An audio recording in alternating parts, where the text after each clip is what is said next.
A funny thing happened on the way to 3% on the 10-year and 91 on the US dollar.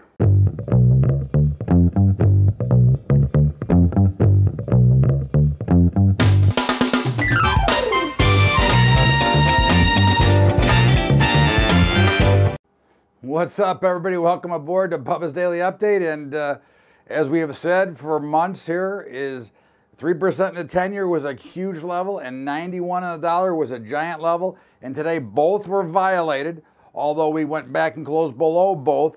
We saw the markets that were up about 150 this morning, down about 600 midday, only to close down about 420 in the Dow and about 35 points in the S&P.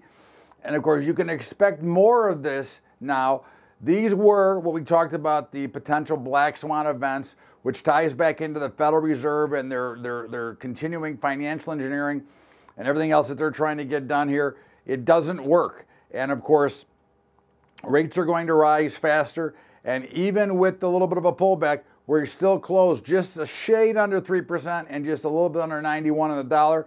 And those are going to be the two things that are going to cause the biggest amount of heartburn. What you're hearing right now is it's the tariffs and it's the high price of steel and everything else, and that's the big deal. And of course, you saw Caterpillar have a major reversal, and you had Boeing have a major reversal. Maybe, just maybe, those stocks were overpriced to begin with, right? That's more would be the story, is that the markets themselves have been lofty in a bubble and a balloon anyways. So a reason to sell off is no big deal. And I think that's what you should expect to see. And that's why I think that we're going to go ahead and test those lows we made in February. And I think you're going to see the continuation of sell the rally. We talked about a possible false breakout of the downtrend. I think that's what you saw here. Now, again, you're not going to get aggressive after we're just down 400 points. You have to watch and let the markets come back to resistance if you're going to want to go ahead and sell them. But you saw everything get clobbered and was down much more. It did make a little bit of recovery. Volume was big. The VIX was up big. So again, these are all things to be worried about. Treasury bonds were down a little bit, which obviously pushed rates higher. Watch the yield curve. 2 years are 2.5 and 10 years are 3. They're getting too close. They're getting ready to invert, which is another bad sign for the overall general marketplace. So keep an eye on those things. And of course, oil had a dramatic reversal once again. They tried to push it up. It was lower this morning, rallied up big, and then collapsed and was down about $1. Gold, not really a big enough rally for the kind of market that we saw. It was up about 10 bucks. But I would have expected more from gold if there was fear on that sector. But of course, we continue to see Bitcoin continue to rally higher. And of course, as we said here, when it was about $6,200, we said that we're buyers of cryptocurrencies. They're going higher, and I think that's what you're starting to see. You're seeing some movement going higher here. I think you look at the grain markets. Grain's reversed on all this news, which has been another part of our thesis.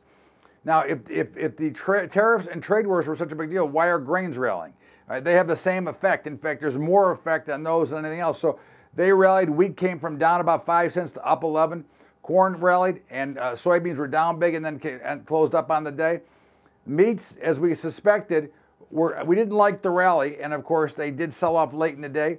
In cattle, closing somewhere near flat to down a little bit. There's probably one more push down, I would think, tomorrow, and then I think we'd want to step in and be buyers. Hogs were a little bit soft, but I think right around here, 75 is a good place to step in. The big picture is simple. You've got to watch the levels. You've got to watch the market footprints that they're leaving. If you look at just a couple, you've got gold, which 1330 was a key level, closed below it yesterday, above it today. So you got to watch that 1330 level as it starts to churn here. I think there's a better chance that it gets down to 1300 before it continues higher, but we'll see how that plays out.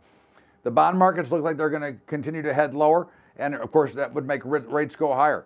But what we want to see is you're seeing these companies being punished on very solid and very good earnings. You had Google had great earnings yesterday, down about 60 bucks today.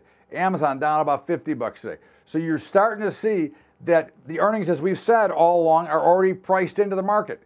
You cannot create more if it's not there. So it's going to be tough for these companies to beat earnings that are not already priced in. So yes, if we're at 16, 17, 18 times in the earnings market, then we should see a sell-off because that's what's already priced into the market. Remember, markets assume and price in well ahead of time. Was today's market maybe a little overdone? Maybe. You might see a little bit of a rally, but I will say this. If we gap up tomorrow, I'd be a seller into that gap.